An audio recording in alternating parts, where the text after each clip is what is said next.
Luxury cars are made to impress with speed, style, and power, but behind the shine, some of these machines became the scene of real horror. In this video, we'll look at 5 more disturbing deaths involving luxury cars. These aren't just high-speed crashes. They're real stories of how wealth, recklessness, or one small mistake turned a symbol of success into a deadly trap.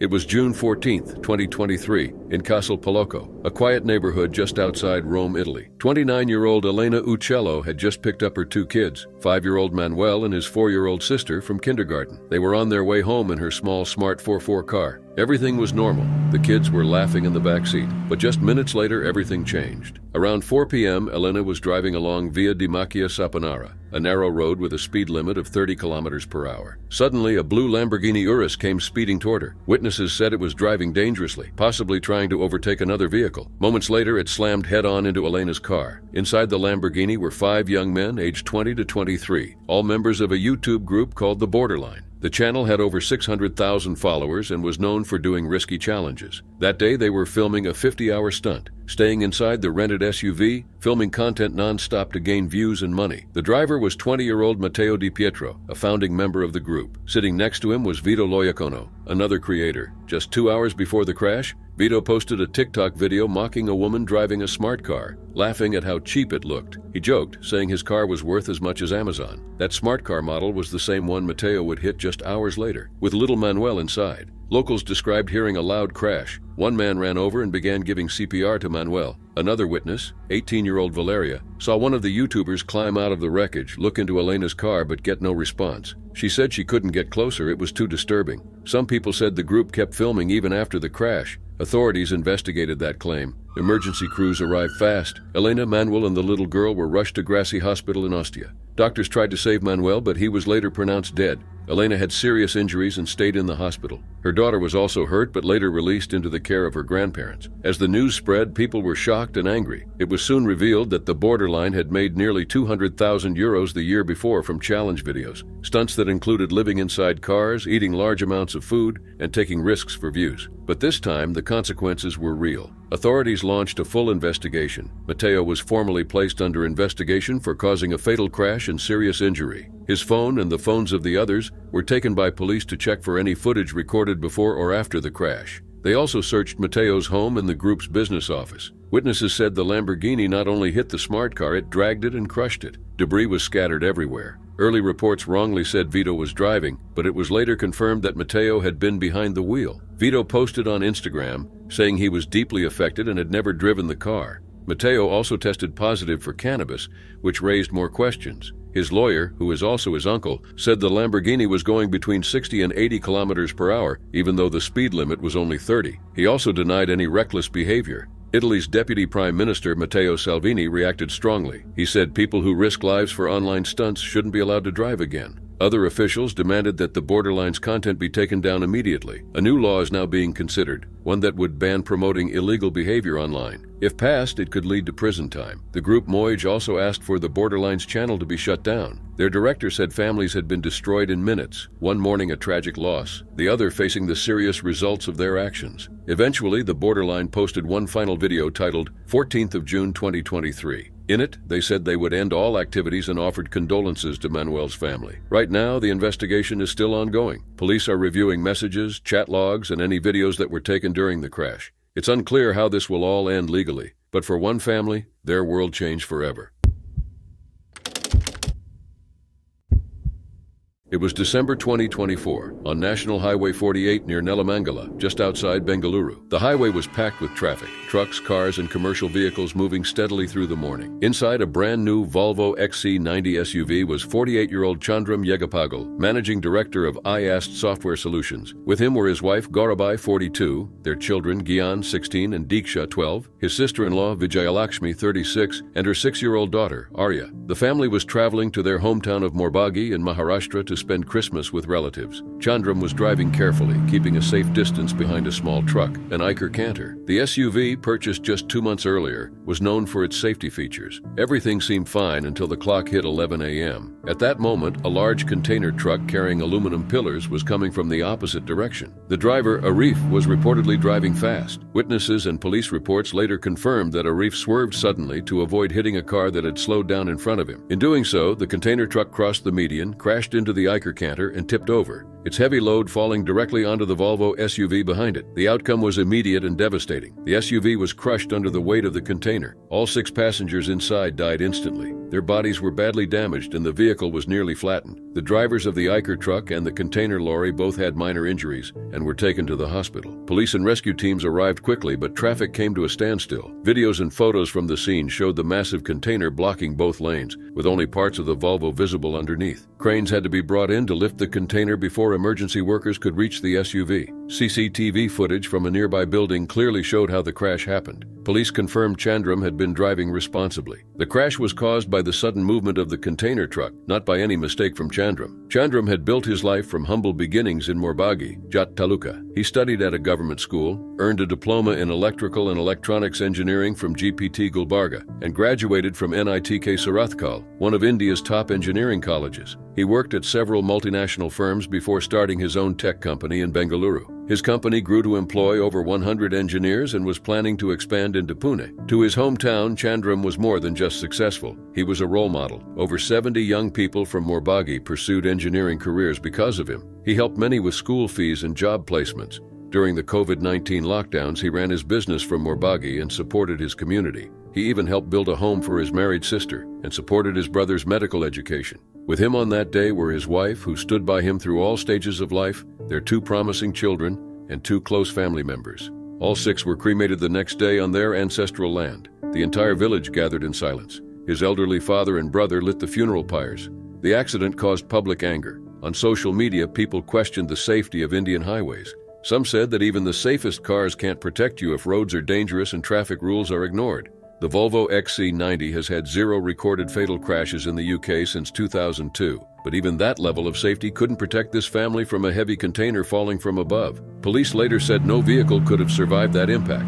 Road safety experts and public figures pointed to common issues: poor driving habits, lack of enforcement, unsafe truck operations as key problems. Union Minister Nitin Gadkari admitted that over 178,000 people lost their lives in road accidents last year alone, most of them young adults. What happened to Chandram and his family shows just how unsafe some roads have become. It wasn't carelessness on their part. It was a chain of dangerous conditions: bad driving, lack of barriers, and poor enforcement that ended 6 innocent lives in seconds.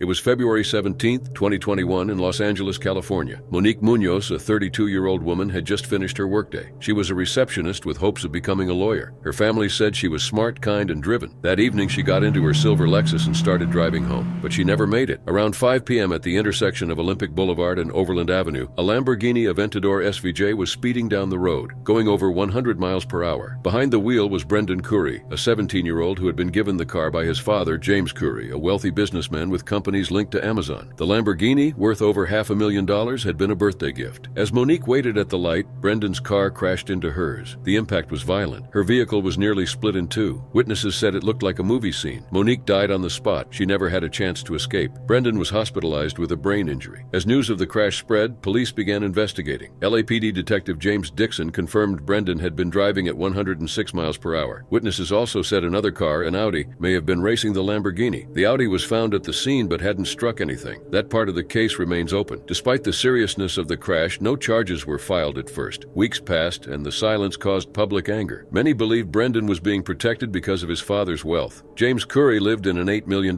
mansion and often shared photos of luxury cars and jets online. In one deleted post, he and Brendan posed in front of a gold Lamborghini captioned, "Lambo Urus versus SVJ, father versus son, I have to win, but if I lose, I still have my son." After the crash, protests formed at the intersection. People demanded justice for Monique. Her mother, Carol, posted, "My baby, my life, my everything. My heart is broken. Mommy will miss you so much." Her stepfather, Isaac Cardona, said she had a heart of gold and called the crash senseless. In court, Monique's cousin, Cynthia Crespin, said, "House arrest in a mansion is not punishment." Brendan was finally arrested in March, 1 month after the crash. crash. The district attorney didn't say whether he would be tried as a minor or adult. In April, Brendan pleaded guilty to felony vehicular manslaughter with gross negligence in juvenile court. During the hearing, Brendan and his mother cried. His lawyer said he was deeply sorry and accepted full responsibility. Brendan addressed Monique's family, saying he had acted selfishly and now understood their pain. But Monique's family felt it wasn't enough. Her uncle, Richard Cartier, called the sentence a lollipop sentence, adding that real justice would be prison. Brendan was placed on home confinement while awaiting sentencing. If tried as a juvenile, he faced up to 9 months. If tried as an adult, it could have been up to 6 years. In the end, Judge Sabina Helton gave him the maximum under juvenile law, 7 to 9 months in a youth detention camp, which focuses on counseling and education. Monique's family believed this was not enough. Judge Helton herself said Brendan showed a pattern of not taking responsibility and questioned his parents' ability to discipline him. Later, it was revealed that Brendan had a history of reckless driving. He had posted about speeding and had his license suspended in Beverly Hills. His father often encouraged this behavior online. James Curry later apologized publicly to Monique's family, admitting he had waited too long to speak. But many saw the apology as too late and likely made under pressure. Talks of a financial settlement followed, but details were kept private. Even though Brendan's injury was serious, the Munoz family and their supporters continued to demand accountability. Many saw this as a clear example of how money and privilege influenced justice. Monique was more than a headline. She was a sister, daughter, and friend who had dreams she never got to reach. Her life ended because of a decision made in seconds, and her family is still living with that pain. It was July 3rd, 2025, just after midnight on a quiet road along the A52 highway near Ternadilla, a small town in northern Spain. Diogo Jota, a 28-year-old forward for Liverpool and the Portuguese national team, was driving with his younger brother, 25-year-old Andre Silva. They were on their way to Santander to catch a ferry to the UK, where Jota was expected to return for Liverpool's pre-season training. Jota had recently been advised by doctors not to fly due to a lung procedure. Instead, he decided to travel by road and sea. Their ferry was scheduled to leave Santander at 4 p.m. and arrive in Plymouth the next day. It was a careful decision made for his health, but just 10 miles after crossing into Spain from Portugal, things went terribly wrong. At around 12:35 a.m., the Lamborghini Huracan. They were in lost control while overtaking another vehicle. Reports later said that a tire may have burst during the maneuver. The car swerved, hit a barrier, flipped several times, and caught fire. The surrounding dry vegetation also went up in flames. Emergency calls came in right away. Firefighters, traffic police, and medical teams from the Montbui Health Center rushed to the scene. But by the time they arrived, the vehicle was fully destroyed by fire. Both Diogo and Andre were found inside and had already lost their lives. At 8 a.m., the Portuguese Football Federation confirmed the news. Almost instantly, the football world went into shock. Diogo Jota had just come off one of the best seasons of his career. He helped Liverpool win the 2024-25 Premier League title, scoring 6 goals in 26 matches. A few weeks earlier, he had played in the Nations League final and helped Portugal win against Spain in a penalty shootout. Only 11 days before the accident, Jota had married his longtime partner, Ruth Cardoso. They had 3 young children. On June 22nd, they celebrated their wedding in Porto. His final Instagram post was from that day where he called himself the luckiest man in the world. Ruth replied, "My dream come true." That moment would be one of the last shared with the public. Diogo and Andre were the only children of Joaquim and Isabel Silva. Diogo had changed his surname to Jota for his football career, while Andre kept the family name. Andre was also a professional player, competing for Penafiel in Portugal's second division. As the news spread, tributes came in from around the world. Cristiano Ronaldo posted, "It doesn't make sense. Just now we were together. My thoughts are with your family." Liverpool FC released a statement expressing their heartbreak and pledged support to the family. Fans gathered at Anfield, leaving flowers, scarves, and notes. The club lowered its flags and closed its facilities for the day. Former manager Jurgen Klopp shared that he was struggling to understand the loss. Arne Slot, the new coach, said, "It was supposed to be a dream summer." Players like Harvey Elliott and Jamie Carragher described Jota as kind and hardworking. David De Gea said, "Sometimes life is very cruel." UEFA held a moment of silence before Portugal's women's match. President Alexander Ceferin remembered giving Jota a medal just weeks earlier. Clubs across Europe sent condolences. Portugal's president Marcelo Rebelo de Sousa said Jota's passing left the country in grief. At Liverpool, a book of condolence was opened. Michael Edwards and Richard Hughes said Diogo was irreplaceable. By the time of his passing, Jota had scored 65 goals in 182 games for Liverpool and 14 goals in 49 games for Portugal. Their funeral was scheduled in Gondomar, the same neighborhood where they had just celebrated a wedding. Now a farewell. 2 brothers gone far too soon.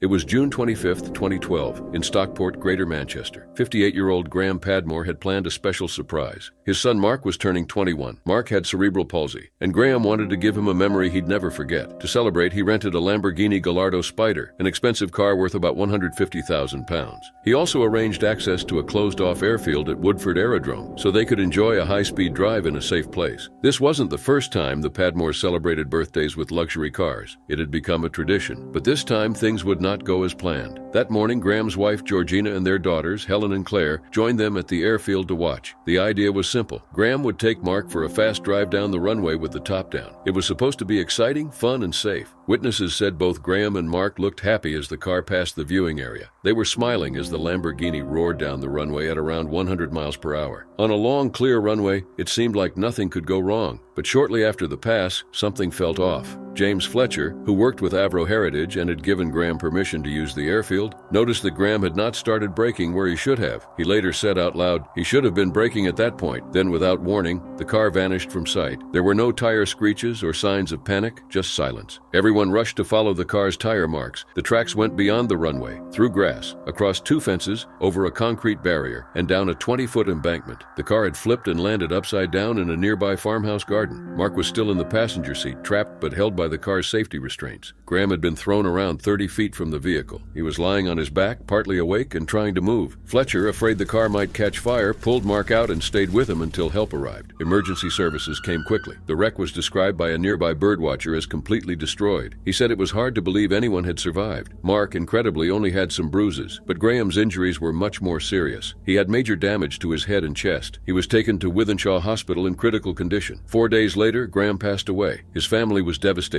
Graham was known as a careful and loving father. Georgina later said he was always cautious. He always wore his seatbelt. He would never risk Mark's safety. But during the inquest, a difficult fact came out. Graham had not been wearing his seatbelt at the time of the crash. The reason for this was unclear. The family believed he might have planned to get out of the car before the run and simply forgot to put the belt back on. The investigation found no alcohol, no racing, and no reckless behavior. It was just a straight-line drive meant to be fun. PC Mark Dickman, a collision expert, confirmed the car was working fine, but he explained that supercars take longer to stop than people expect, especially if the driver isn't used to them. A small mistake in judgment can have serious consequences. In Graham's case, it proved fatal. At Stockport Coroner's Court, the coroner listed his death as accidental, caused by multiple injuries. He added that Graham might have survived if he had worn his seatbelt. Greater Manchester Police launched a full investigation. Sergeant Danny Byrne said, "We are still collecting information. Our thoughts are with Graham's family." For Graham's wife and children, Claire, Helen, Catherine, and Mark, the loss was overwhelming. Georgina said, "He just wanted to make his family happy." What was supposed to be a joyful birthday gift turned into something no one could have imagined. There was no crime, no dangerous racing, just one misstep in a powerful car by a father who wanted to make his son's day special. Now that day is remembered for a heartbreaking reason.